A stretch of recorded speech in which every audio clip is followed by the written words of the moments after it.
Alhamdulillah.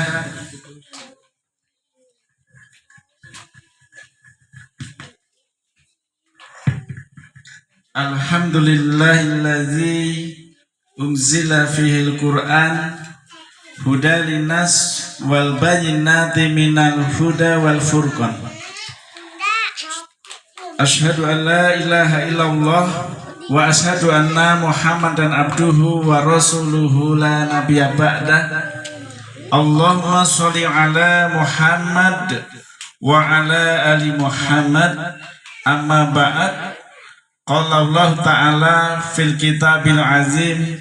A'udzu billahi minas syaitonir rajim.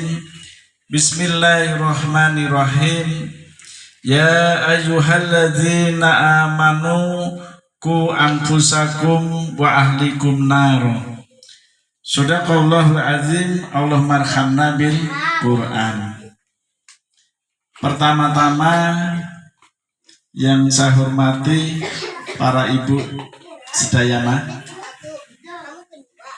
alhamdulillah segala puja dan puji syukur kehadirat Allah Subhanahu wa taala, kita bisa berkumpul ya beserta anak-anak ibu ya.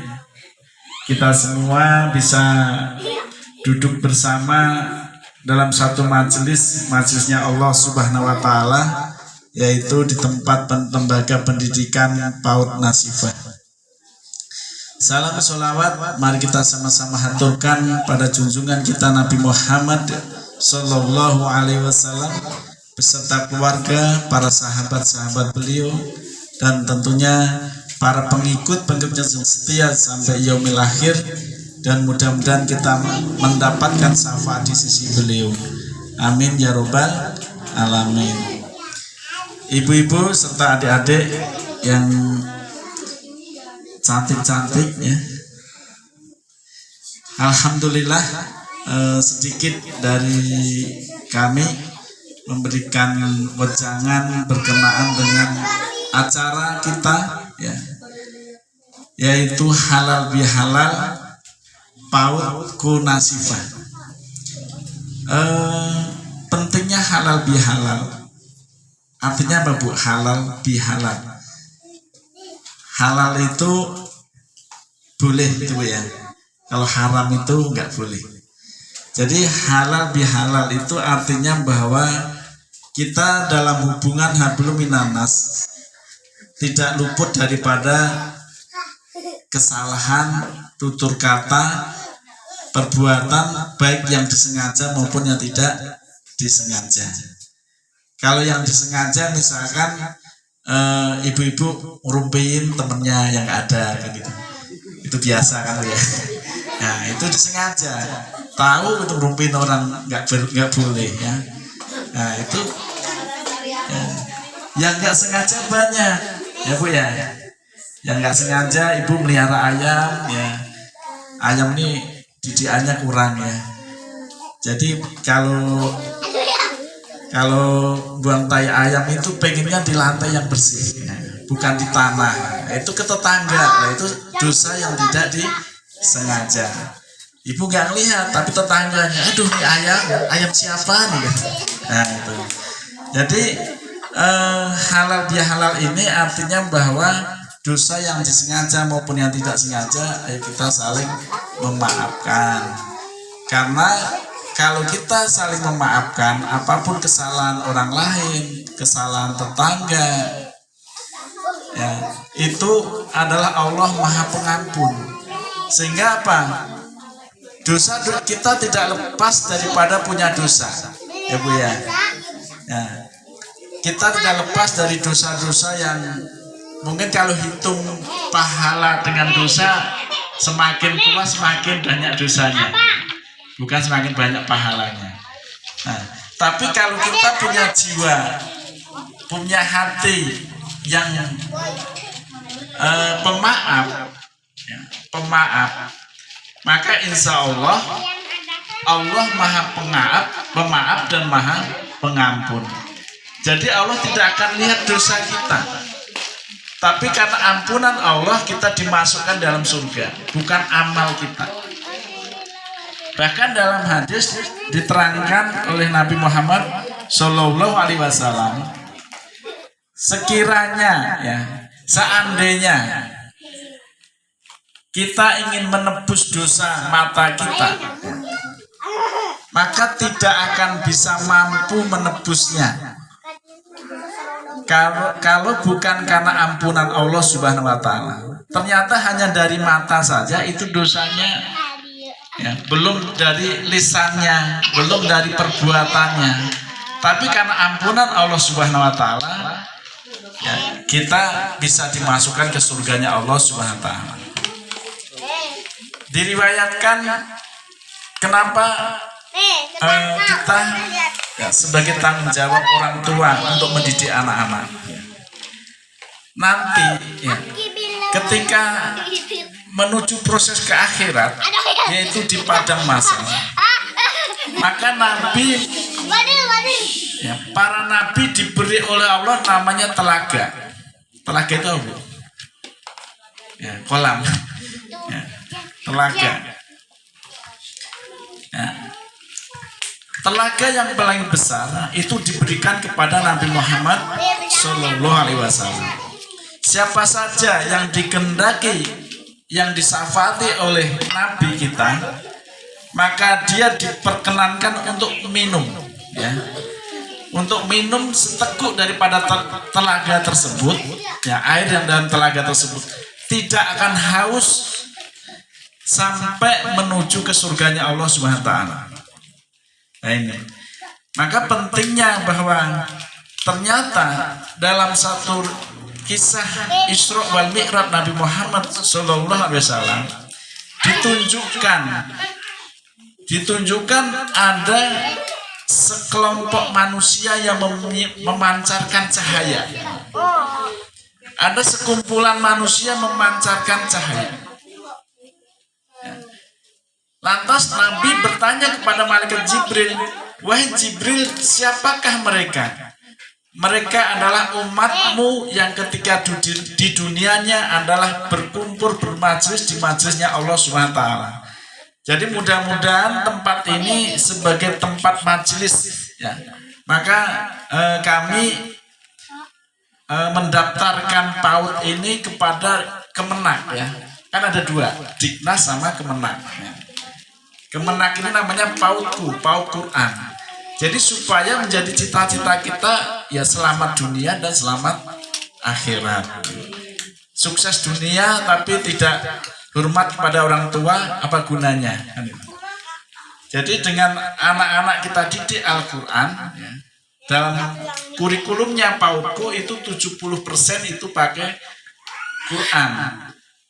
Maka kalau lihat pendidikan dulu zaman kita juga TK hanya nyanyi-nyanyi aja, ya. DB atus sekali gitu misalnya. Kalau yang Jawa, kalau di Sunda apa ya? Bubui bulan gitu. Jadi anak-anak kita coba kita didik supaya terinspirasi nyanyian-nyanyian yang bernuansa Islam. Ibu-ibu yang dirahmati oleh Allah Subhanahu wa Ta'ala. Jadi halal bihalal ini sangat penting bagi kita, bahwa ternyata sedikit mengenang bulan Ramadan yang telah meninggalkan kita. Ada yang namanya malam Lailatul Qadar. Tak satu pun kiai manapun berani mengklaim dirinya aku dapat Lailatul Qadar. Ini artinya bahwa ini urusannya adalah hati pribadinya dengan Allah Subhanahu wa Ta'ala. Ya. Kita coba maknai saja perjalanan Lailatul Qadar, ya. Dapat enggaknya itu urusan hati kita dengan Allah.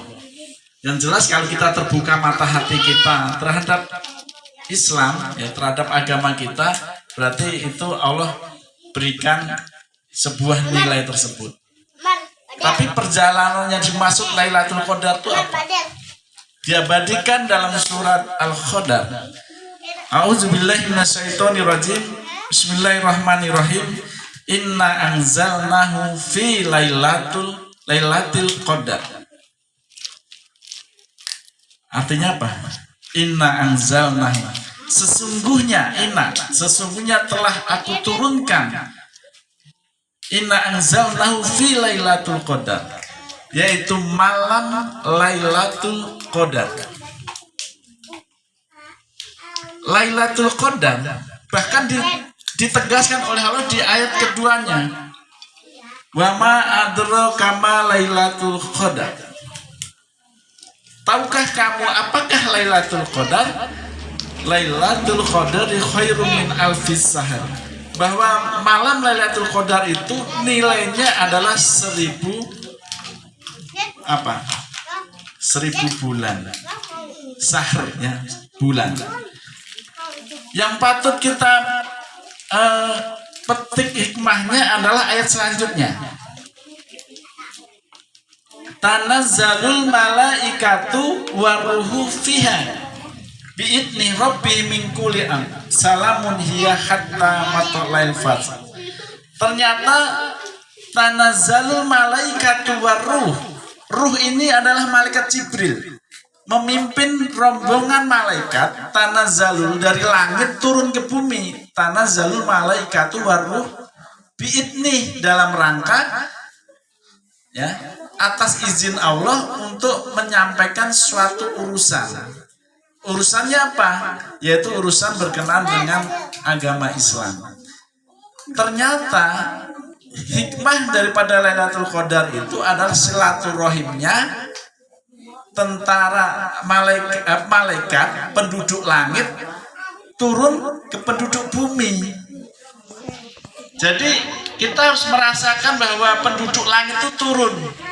Kalau turun di bumi maka kenyamanan ya, kehidupan kita ya, kenyamanan, kebahagiaan itu terukir dalam nilai-nilai dalam hidup kita. Ya, ibu-ibu yang dirahmati oleh Allah Subhanahu wa taala. Jadi hikmah daripada Lailatul Qadar itu sendiri adalah turunnya malaikat yang dipimpin malaikat Jibril turun kepada manusia-manusia yang beriman.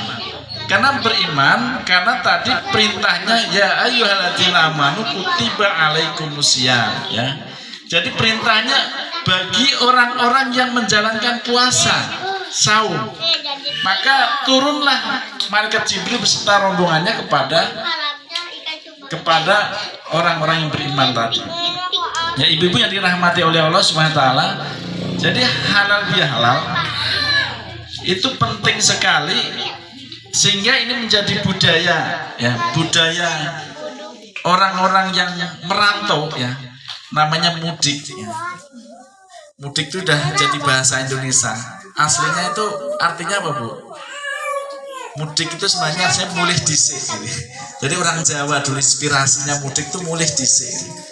Jadi pulang sementara waktu terbalik lagi ya. Nah, kayak kemarin kita pulang seminggu balik lagi ke sini, lamanya di sini. Nah, jadi itu esensinya, berapapun biayanya, malaikat di langit aja turun ke bumi gitu. Ya, jadi pentingnya. Lah ini musuh-musuh Islam mencoba menghalangi dengan corona. Udah 2 tahun yang lalu corona nggak boleh mudik. Ya. Kalau 3 tahun berikutnya nggak mudik jadi bang toyib ya. 3 tahun nggak pulang-pulang ya. Nah gitu. Jadi ternyata silaturahmi penting. Yang kedua digambarkan dalam sholat. Ya, sholat berjamaah itu ada imam, ada makmum. Makmumnya harus rapat. Ya, makmumnya rapat, sholatnya safnya berjajar rapih. Itu menunjukkan antara hati dengan hati yang lainnya terpaut. Rasa kasih sayangnya itu terpaut. Nah, oleh mereka dikasih jaraknya semeter ya, sholat semeter. Nah ternyata sekarang tahu-tahu coronanya hilang. Tahu hilang beneran kemana kok, tahu-tahu udah bebas, nggak pakai masker nggak apa-apa ya. Nah, di Bali sudah berpesta pora ya, sudah kemaksiatan tumbuh kembali. Maka dari itu mudah-mudahan ya tempat ini ya menjadi barokah ya, menjadi barokah buat kita semua ya, buat saya, kami beserta ibu-ibu semua ya. Karena apa? Nanti anak-anak ini harus bertumbuh berkembang ya, menjadi orang-orang yang pandai mensifati sifat Nabi ya. Pertama fatonah. Ya, fatonah itu apa? Ya. Fatonah itu apa? Ya. Fatonah itu adalah orang yang sederhana. Ya. Setelah fatonah, ya orang yang cerdas tapi sederhana. Terus tablik, jadi penyampai. Ya, tablik itu menyampaikan. Ya. Jadi menjadi penyampai kebaikan. Bukan nanti menjadi pembangkang orang tua, ya, tapi penyampai kebaikan daripada orang tuanya. Ya. Ya. Fatona tablik sidik, ya. Jadi orang-orang yang benar, yang tidak berbohong. Jadi dididik anak-anak, ya ini ibu-ibu khususnya ya.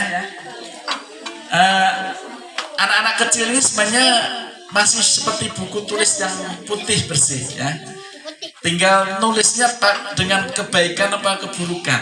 Ya. Karena dalam ayat terangkan fa'alhamaha fujuraha wa taqwaha. Aku ilhamkan dalam diri manusia itu keburukan dan kebaikan. Jadi jangan sekali-kali diajari berbohong. Ya. Jangan sekali-kali diajari berbohong. Misalkan mau minta apa, ya nggak boleh gini-gini, jangan dibohong. Jadi biasakan dengan alasan yang benar. Nah itu untuk mendidik anak-anaknya. Sekalipun misalkan permintaannya itu yang namanya anak kecil ya, misalkan mainan. Ya. Nah, tapi bagaimana justru ibu mendampingin anak-anak, karena di sini hanya waktunya sedikit ya, 2 jam. Ya. Selebihnya waktunya buat ibu sendiri ya. Kepandaian seseorang di sini ini hanya supporting namanya. Hanya mensupport. Jadi ibu-ibu yang lebih, misalkan kayak Bilqis tadi surat Asam sudah hafal, itu kan sebenarnya tidak murni di sini 100%, karena kalau 100% harus mondok kan gitu ya. Nah itu pasti ibunya mensupport, tapi jangan dipaksakan ya, santai aja gitu ya. Itu misalkan saya nyontohkan Ustadz Abu Sumat ya. Bukan Abu Sumat, Adi Hidayat.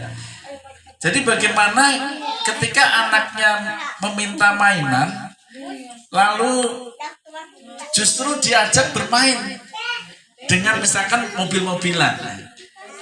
Ketika ingin jalan, ayo doanya mau pergi kemana nih? Ayo pergi ke masjid, ya kan? Ini startnya dari rumah ya. Ya doa dulu, doa berangkat jalan. Ya, Bismillahirrahmanirrahim. La haula wala quwata illa billah, dan seterusnya kan doanya ya. Nah itu berjalan sampai di masjid, masuk masjid ya. Jadi ternyata ada pengajaran doa-doa dalam bermain gitu kan. Nah, ya kita mau ke masjid, masuk masjid, doa masuk masjid.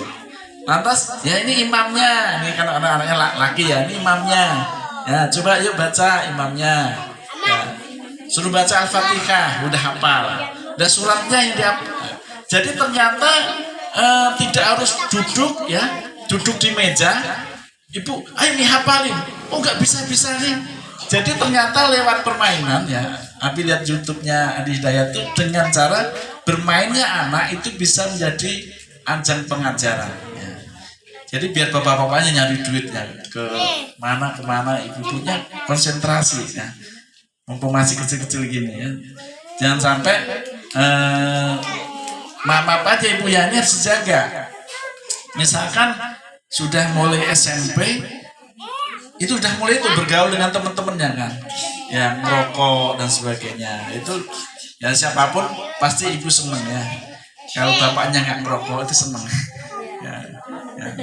Tapi kenyataannya ngerokok udah biarin aja lah. Yang penting anak-anaknya jangan. Anak-anaknya jangan. Karena apa? Ternyata ya Justru inspirasinya ya, saya dulu oleh bapak ya, itu dibilang kamu boleh merokok kalau sudah kerja. Jadi bukan nggak boleh merokok, boleh merokok kalau sudah kerja.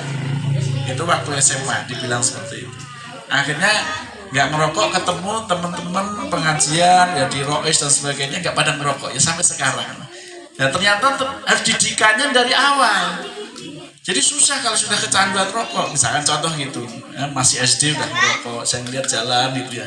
Jadi supaya ini terdidik dengan apa?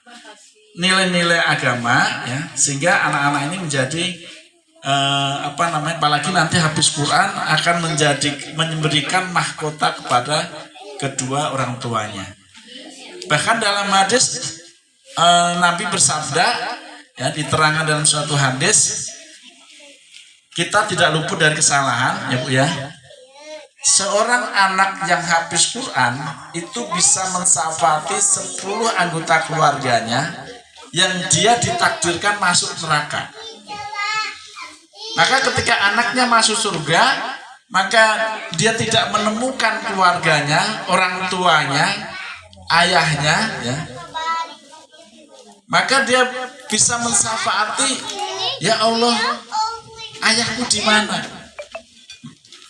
Maka disafatilah oleh anak tersebut. Nah, itu pentingnya orang yang habis Quran. Ya.